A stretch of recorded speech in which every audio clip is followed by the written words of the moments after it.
Hey everybody, this is Perch. I mentioned something along the lines like this before, but it's worth pulling out. And it's that no matter how you feel about comics, if they're the best they've ever been or the worst they've ever been, there's one behavior that we should be looking out for and alarmed by if you like comics. If you hate comics, if you want everything to blow up, then this is not anything to be alarmed by. It's probably just funny. But if you like comics, and in particular, if you like Marvel, if you like DC, if you like the status quo, or maybe you're liking it more, it's trending in a direction you like. You saw this news announcement. There were plenty of people who came in the comments when the John Ken announcement was made and were like, this is great. This is what I've been waiting for. Great. For those people, if that's your point of view, that's fine. Now, please, and I think I speak for everyone here, the people who like the move and hate the move, if you truly like it, if you're truly excited by it, do pick up your wallet, head down to the store and buy it. Don't just be excited about it on Twitter. You got to put money in there. Don't Please stop with the this is the best move ever. People who dislike this are haters, all that kind of stuff. Go buy it. Go buy it. Put your money where your mouth is, or at least where your keyboard is. Put some money out there. Okay, got to do it. If you don't do it, it's a waste of time. Okay, but if this is you, and you're feeling good about things and you like it, then regardless of that, here is one thing you should pay attention to. If you're a creator and you are excited to be working in comics, or maybe you're one of those people who comes on and you defend a lot of the stuff that goes on from your peers, whatever it happens to be, if that's you, there's one indicator that should terrify you or alarm you or whatever you want to go with it. And it's that there's a natural inclination for a big group of people, not just a half of a percent on Twitter, but for a big group of people to root for your failure. Why is that significant? And why do I think it's more than half a percent? Well, I'll give you this example. Disney, about, 25 years ago, under the Michael Eisner reign of Disney, there started to become an increasing trend of people who hated Disney, who would talk about the mouse is greedy, who would just all hated Disney. And Disney ignored it for a while, thought, these are just people who hate fun, or I don't have any idea. But that number grew. It didn't go away, and Disney started to, because Disney is very good, unlike comics and people in comics, they're very good about reading the data, about obsessively paying attention to trends. And what they saw was this bad anti-Disney sentiment was starting to show up in merchandise, in theme parks, in movies. It was concerning to them. They went on an aggressive aggressive move to start to counteract that. They didn't go in and say, "Hey, you guys who hate us, y'all suck. Screw you." They didn't do it that way, nor did they immediately change course. They did not say, "All right, start doing everything differently. There's people who hate us. Start doing everything differently." No, they started being very clever about their PR. They started working very carefully about how they were going to put some movies out. They made some very smart strategic investments, like with Pixar and other things, and ultimately Marvel. And they really worked multiple different fronts to try and combat what they saw was a growing anti-Disney sentiment, because they knew that was a bad indicator, that it was concerning. And it wasn't that just people didn't like Disney. It's that people were finding ways to root for their failure.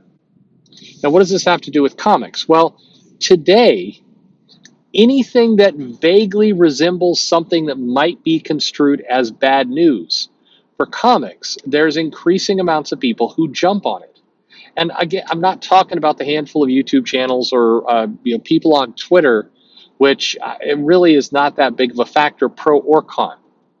But one of the indicators that to me is like the lightning rod of you have trouble is the Marvel, the MCU. So not even the comics, the movies announced a delay for a bunch of their films, basically moving everything back about 2 months. Not a significant delay. Basically, Doctor Strange went from March of next year to May, about a month and a half, the end of March to the beginning of May. Thor went from mid-May into mid-July.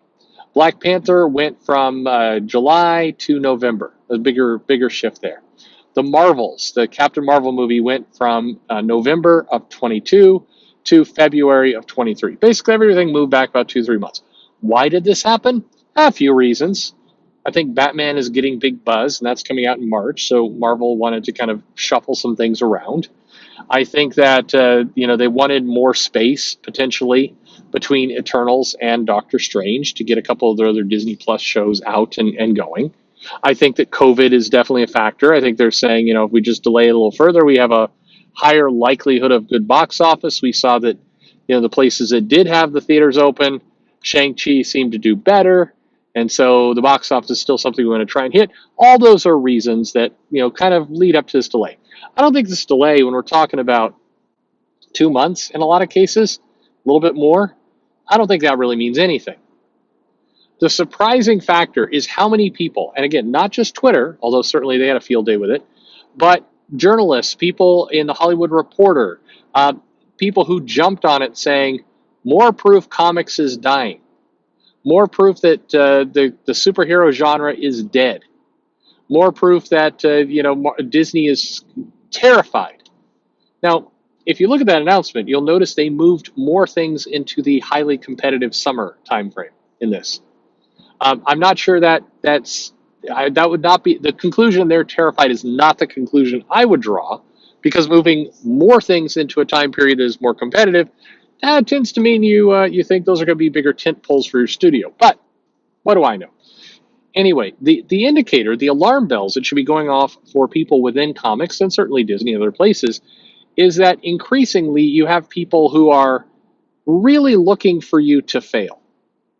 That you have this knee-jerk reaction.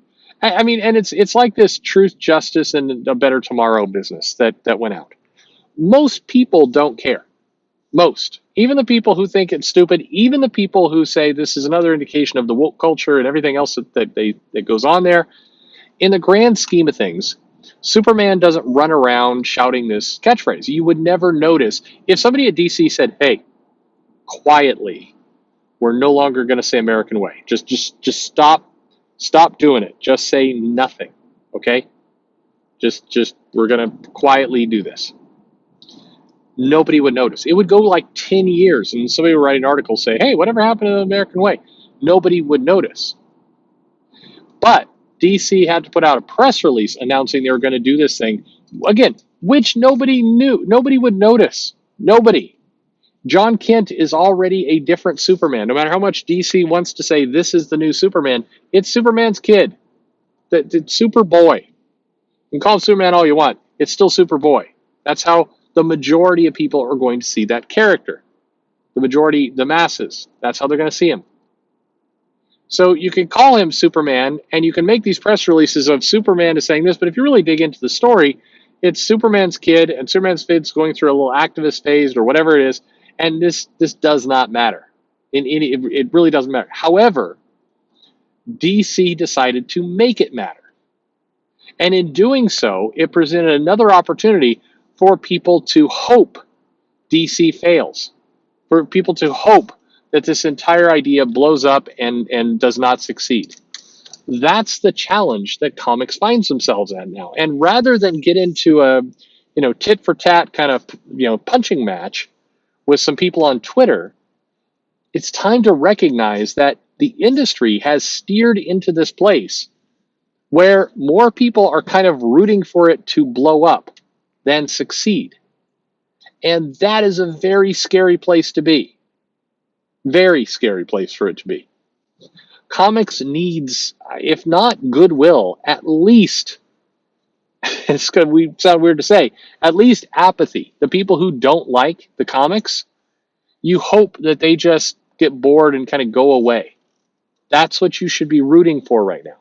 You should not be rooting for people to be so pissed off and so annoyed by what's going on that they actually start to take an interest in your downfall, which is where Disney found themselves at years ago under Eisner.